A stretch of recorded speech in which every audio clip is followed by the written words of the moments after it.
நல்லா விளையாடிட்டு தண்ணியை குடிச்சிட்டு நிப்போம். ஆனா நீ அம்பையர் வேலை பார்த்து டயர்டாகி சாப்பிட கூடியிருக்க. அதனால பையனை தான் கட்டியா எனக்கு தெரியும். அதனால தான் பையனை வைத்து இருந்தேன். சாப்பிடு.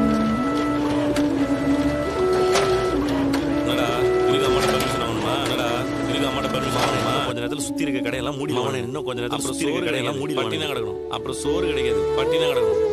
உனக்கு அதெல்லாம் வராது. ஒழுங்கா வா, சாப்பிட்டு வா.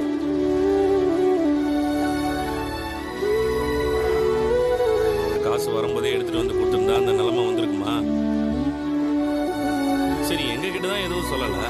நீ தான் அம்மாவுக்கு செல்ல பிள்ளையாச்சடா, அவங்கள்ட்டயாவது நீ சொல்லியிருக்கணும்ல. மெல்ல மெல்ல மெல்ல சாப்பிட்றா. ஏன்டா எவ்வளவு பசியை வச்சுட்டு சாப்பிடாம இருந்திருக்கிற?